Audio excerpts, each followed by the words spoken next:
2026世界盃 A 至 D 組嘅情況啊，咁 A 組嗰度咧，其實咧就有今次嘅其中一個主辦國啦，墨西哥啦，咁啊另外仲有咧就係南非啦、韓國啦同埋捷克嘅。墨西哥今次嘅陣容首先要提嘅咧就係佢哋嘅教練阿古尼啊，咁呢位教練相當之有經驗啦，教墨西哥啦就唔止一次啦，咁另外喺馬德里體育會嘅時候亦都係好享負盛名啦，咁啊經驗係好足夠嘅。咁而墨西哥今次個陣容上邊其實亦都好多球員係喺翻佢哋美洲嗰邊踢波，咁當然亦都有一部分咧係喺歐洲咯。咁個實力上面其實係平均嘅，唔可以講話好突出啊。咁但係佔住天時地利人和，咁過往亦都有主辦世界盃嘅經驗。咁墨西哥城亦都有少少咧，其實係大概1000米到嘅所謂少少嘅高原嘅。咁啊 Formula One 可能大家都見過。咁呢個情況對於佢哋嚟講都係有利。咁球隊嘅實力唔係太弱啦，咁所以任何球隊對住佢哋咧都唔可以係掉以輕心。咁另外就係南非啦，南非2010嘅世界盃主辦國啦。咁今次嘅實力整體非洲球隊嚟講就唔係話真係好搶眼嗰種。咁南非其實一路都係秉承一樣嘢咧，就係隊波係相當硬淨，好韌嚇，你要大勝佢好難。咁但係佢要創造一啲比較令人驚訝嘅成績咧，似乎又未必係好大機會嘅。咁另外仲有咧就係亞洲呢邊我哋嘅即係呢邊亞洲嘅球隊韓國啦，今次嘅陣容咧其實咧好多大家所熟面嘅球員嘅，咁例如趙元佑啦，係例如金敏哉啦，咁啊例如Sonny 孫興慜啦，咁啊亦都有其他嘅球員，譬如話曹圭成啊、李在成啊、李江仁啦，等等呢一班嘅球員係咪好事咧？所熟面。個人覺得未必係一件好事啊，特別係今次世界盃咧，其實由於個賽程關係咧，係踢得比較密同埋多，同埋咧舟車勞頓可能會，如果你一路晉級嘅話，會係好辛苦嘅。咁如果球員嘅活力唔夠嘅話咧，其實咧要去抵禦呢種天氣啦、高強度啦、賽程好密啦、場數好多嘅一個大賽啦，呢個並唔係一件太過容易嘅事。咁韓國喺呢一組裏邊其實都係具出線資格嘅，因為大家知道第3名都可能有機會出線。咁但係你話要衝得太前嘅話咧，球隊其實依家嗰個競爭力咧，你話比起呢一代球員，比起可能係4年前啊，或者甚至乎更加前咧，可能係會有少少下降嘅。另外一隊波咧就係捷克啦，咁啊捷克咧其實呢隊波今次嘅情況咧就都係要留意㗎，咁其實亦都有一啲嘅球員大家都所熟面啦，譬如話利華古遜嘅前鋒啦、舒希克啦，咁又或者大家熟悉嘅譬如話中場啊、等等啦，好多嘅球員咧其實咧大家都係聽落睇落，咦佢踢嗰隊咁啊，譬如話韋斯咸嘅蘇石啊等等啦嚇，咁此外仲有以往喺韋斯咸佢嘅隊友啦，咁係阿古法爾啦，依家喺荷芬咸咯嚇。整體嚟講，好多嘅球員都係又係好實在，打到硬仗，咁但係同一時間咧，其實佢哋個比賽經驗亦都好夠。咁呢隊波喺呢一組裏邊暫時嚟講咧，其實睇落都係唔錯嘅。咁 A 組嘅情況就係咁樣啦，去到 B 組啦，咁啊主辦國嘅另一支球隊咧就有加拿大，咁大家都明啊，其實真係主辦國，但係咧個實力咧就唔係話太過突出，咁亦都好難期待佢哋咧係走得太好遠嘅。咁另外一隊咧就係波斯尼亞及克塞哥維那，波克簡稱係波克。咁呢隊波咧大家知道啦，喺Play-off 啦，喺附加賽裏邊咧，最後係淘汰意大利咧，攞到呢一個嘅資格。咁有啲球員譬如話迪斯高嗰啲仍然在陣啦，咁等等啊，咁隊波又係好韌，實力認真唔錯。咁由於今次嘅世界盃好多分組咧，佢哋個情況咧未必有一支好擂台等嘅球隊喺度。好似呢組咁咧，就係主辦國加拿大行先嘅。咁波克嘅機會其實亦都唔錯啦。咁另外仲有咧就係喺亞洲近代都有好多嘅表現，亞洲杯嘅冠軍球隊卡塔爾啦嚇。咁阿菲夫啊等等嘅球員咧仍然都係喺度嘅。咁但係亦都係嗰句啊，即係嗰一代主辦世界盃孕育出嚟、培養出嚟嘅球員嚟到依家，其實亦都有少少咧係輕微過咗高峰期咁嘅情況嘅。咁呢次嘅世界盃繼續延續啦。咁但係暫時嚟睇嘅話咧，你話要走到好遠，並唔係一件好容易嘅事。咁另外 B 組一支球隊要極度之注視啦，講緊就係瑞士啊，因為你睇翻佢哋嘅成個嘅班底咧，門將多姆特嘅哥普，咁啊另外仲有譬如話阿簡治啊、艾維迪等等啦，後衞嗰度，咁域馬啦、面恩斯嘅域馬啦，咁另外就譬如要留意呢位都係好一路上緊嘅球員啦，中場弗賴堡嘅文森比呢個球員其實絕對要注意啦。咁另外譬如話薩卡利亞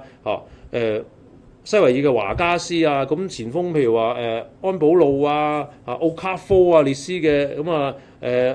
安道耶啊、森林嘅安道耶啊等等啦嚇，咁仲有譬如話就係德士多夫啊、杜塞爾多夫嘅伊頓啊，咁呢啲球員全部其實都係喺一個頗為之 fit 嘅情況，咁同埋呢隊波亦都有咧就係阿耶堅咧係帶領啊作為主教練，咁所以呢隊波嘅實力咧反而喺 B 組裏邊咧可能係比較強嘅一隊嚟嘅。咁另外仲有就係話呢隊波始終佢個實戰、佢個士氣、佢個踢法等等各樣嘢咧都係好實際、好平穩。咁所以 B 組嘅瑞士咧係要留意啊。咁去到 C 組啦，咁C 組咧就有我哋所稱嘅雷台等巴西嗱，好多嘅甚至 AI 啦都 pick 佢哋咧係會令人失望嘅。咁但係依家足球點睇法咧？依家足球並唔係話有一個好獨特嘅我要點樣？當然有球員嘅特性，但係有好多嘢咧，其實你會見到係相當模式化啦。咁策略上面要係轉接得好快啦，未必話一定固定地一定要點做到尾咁啊。好似以前嘅足球係呢方面係有陣時，譬如話前西德咁，佢哋個策略一由頭做到落尾，做到最後比賽一秒佢都唔會變嘅可以咁做。咁但係依家好少啊。咁講到 C 組嘅巴西咧，其實今次你話論到個陣容咧，前邊有一啲嘅球員，柯力治啊、馬田尼利啊、伊高泰亞高或者個賓福特好出名嘅，即係好成功好嘅球季嘅前鋒啦。咁其實佢嘅位置，佢入選之後咧，就可以咁講啦，令到祖柏度咧係冇份喺大名單上邊。咁另外譬如聖彼得斯堡嘅軒力基啊、曼聯嘅昆也啊，咁尼馬就係一個嘅所謂嘅領袖咁樣啦。其實喺帶動球隊嗰度係有一定嘅幫助啦。咁話 Rafinha 啦，咁亦都係當 fit 啊，最 fit 係佢啦，可以咁講啊！依家巴塞隆拿啦，咁另外仲有譬如話雲尼斯奧斯啦，咁中場嗰度譬如話金馬雷斯啦，卡斯美路啦，保地花嗰個山道士啦，咁伊蒂哈德嘅法賓奴啦，柏基達啦，咁呢啲球員中場你可以話巴西佢係有少少喺個控制節奏啊各樣嘅級數上邊咧係爭啲嘅。咁卡斯米路如果你要去帶領好多場波嘅話，可能會有少少吃力㗎。咁但係整體今次巴西仲有一個元素相當之重要嘅講緊就係安察洛提，因為始終佢都係一位大家見到成日都咁形容啦，無招仿有招嘅教練，喺睇落好似唔係話好強或者冇一個好明顯既定嘅概念嘅情況之下，你俾啲乜嘢佢揀到啲乜嘢，佢就打到嗰班人最高嘅潛能出嚟，呢點係喺世界嘅大賽裏邊非常之重要。咁所以巴西咧又唔可以完全係忽略。咁但係呢組咧其實咧就另外一支球隊咧就會可能製造麻煩啦。講緊就係摩洛哥啊，因為摩洛哥大家都知道上次世界盃已經係技驚四座，今次其實嗰個班底實力都唔係弱嘅。咁所以呢組巴西裏邊咧係有呢隊波嘅話咧，或多或少啦都會製造一啲麻煩。咁當然呢一組咧，亦都同其他有啲組可能唔同啊，因為有隊海地喺度。咁無可否認嘅，海地一定會係比較弱嘅一方，因為你當你對住巴西，對住呢個上屆世界盃亦都入到4強嘅摩洛哥再加埋仲有一隊係蘇格蘭嘅話咧，海地其實呢一組咧唔敢講話一定係魚腩部隊啊，但係實力係明顯啊，比其他3隊波係低咗一橛㗎。咁另外頭先提過啦，仲有一隊係蘇格蘭啦。蘇格蘭今次咧就係 Steve Clarke 啊，奇勒過往都喺個車路士就做過助教啊等等嘅工作嘅呢一位教練啦。蘇格蘭班波咧其實亦都係如果以班底嚟講咧，可能上次嘅European Championship 啦、歐洲杯或者歐國杯啦，咁又或者再上對上嘅大賽咧，其實班球員可能會比較當時得令啲利物浦嘅羅拔臣就一個例子啊，甚至大膽啲講句啊，就算你叫我數麥堅啊，我都覺得麥堅咧係喺維拉升班2020嗰段咧，其實應該係佢最 fit 嘅時候嚟嘅。咁所以蘇格蘭今次其實都係一個攪局者啦。咁但係就如果你有實力嘅話咧，喺呢一組裏邊咧，佢同摩洛哥同埋巴西比較咧，可能會係未必所及嘅。去到 D 組啦 ，D 組咧就有另外一個主辦國啦，美國啦。咁最多嘅今次嘅比賽都喺美國裏邊進行啦。咁實力其實都係平穩嘅。咁天時地利人和嗰個部分咧，但係啲講句啊，又不至於好強，因為始終足球咧係唔係咧就係美國傳統嘅大型嘅運動。雖然近代多咗好多人玩呢個體育項目啊，咁實力上邊其實平穩啦嚇。你可以想像得到咧，美國喺到時嘅表現咧，佢其實應該係幾緊密，你要贏佢都唔容易嘅。咁但係佢嘅守護能力咧就未必太突出啊。咁同組嘅仲有咧就係 Australia 嚇，咁亞洲足協會員嘅球隊嚟自大洋洲啦。咁實力上面亦都係咧，唔算話好突出，因為你睇佢踢亞洲區嘅世界盃外圍賽啊等等啦，就你都會知道依家嘅Australia 咧，其實又唔係話真係強得好緊要嚇，即係講緊喺亞洲 AFC 裏邊嚇，喺亞洲足聯足協裏邊嘅情況嚇。咁所以你話嚟到世界盃嘅話咧，比起呢一組咧，如果你話佢哋同美國隊比較嘅話咧，美國隊明顯咧就實力上面會係較為優秀嘅。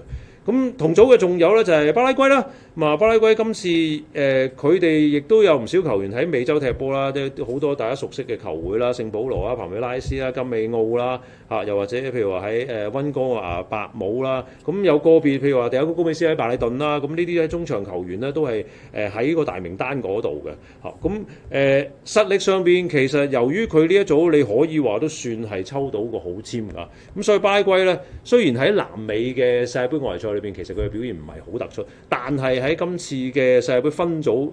由於有一個咁樣嘅組別咧，所以佢哋其實都係有力一爭嘅。咁另外呢一組裏邊咧，無可否認咧，土耳其咧都算係抽到好籤啊。咁